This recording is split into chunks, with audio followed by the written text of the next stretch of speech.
அன்பு நண்பர்களுக்கு வணக்கம்.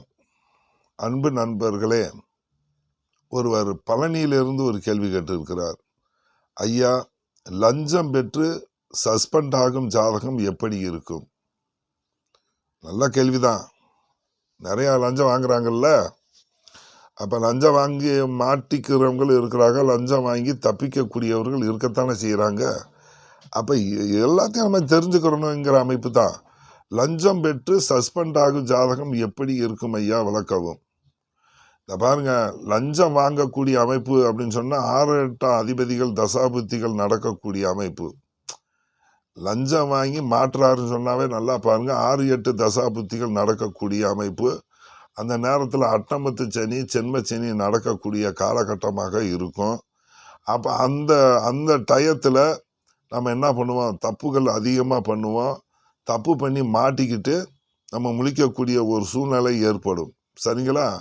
இப்போ இதுக்கு வேணால் ஒரு உதாரணமாக ஒன்று சொல்லிடுவோம். அதாவது ஒரு மகர லக்கணம்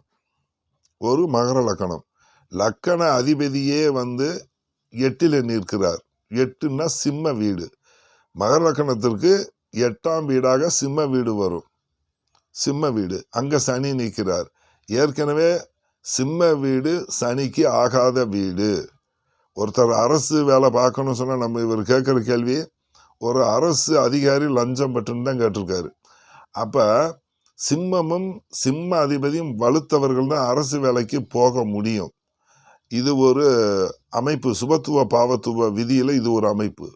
இங்கே சூரியன் மட்டும் அதிக சுபத்துவமாக இருந்து சிம்மம் பழுதுபட்டு சிம்மத்தில் சனி ராகு இருக்கக்கூடிய அமைப்பு அவரை நிரந்தரமாக அரசு வேலையில் இருக்க விடாதுங்கிறதையும் நம்ம புரிஞ்சுக்கிறணும். ரொம்ப கொஞ்சம் நுணுக்கமான விஷயம். அப்போ இந்த அமைப்பில் வரும்போது அதுக்கு தான் உதாரணமாக ஒன்று சொல்கிறோம். ஒரு மகர லக்கண அதிபதியே சிம்ம வீட்டுக்கு போயிடுறார், 8ஆம் வீடாகி விடுகிறது. அப்போ அங்கே சனி பலம் இழந்துடுறார். ஏன்னா சிம்மத்தில் சனி பகை அப்படின்னு வச்சுக்கோங்க. அதே மாதிரி 6ஆம் வீட்டில் குரு இருக்கிறார். 6ஆம் வீட்டில் குரு இருக்கிறார். மகர லக்கணத்திற்கு 10ஆம் இடத்துல சூரியன், இப்போ சூரியன் திக்பலகமாக இருக்கிறார். அப்போ 10ஆம் இடத்துல இருந்தால் சூரியன் எப்படி இருப்பார்? நீச்ச அமைப்பில் இருப்பார். இங்கே நீச்சம் பகைங்கிறதெல்லாம் எடுக்காதீங்க. சூரியன் 10ல் இருந்தால் திக்பலமாக இருப்பார்.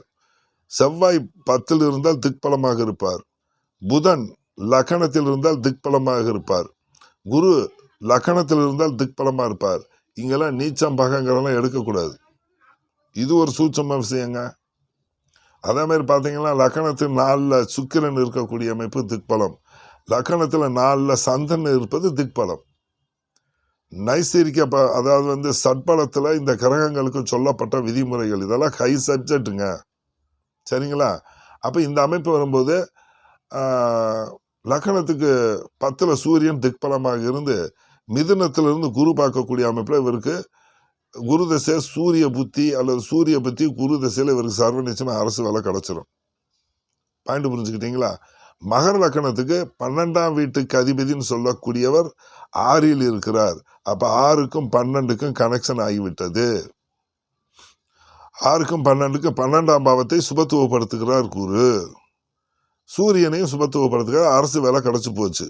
அப்போ இந்த அமைப்பு அப்படின்னு சொல்லி வரும்போது லக்கணாதிபதி 8ல் நிற்கிறார். 8ல் மறைஞ்சு போயிட்டார்.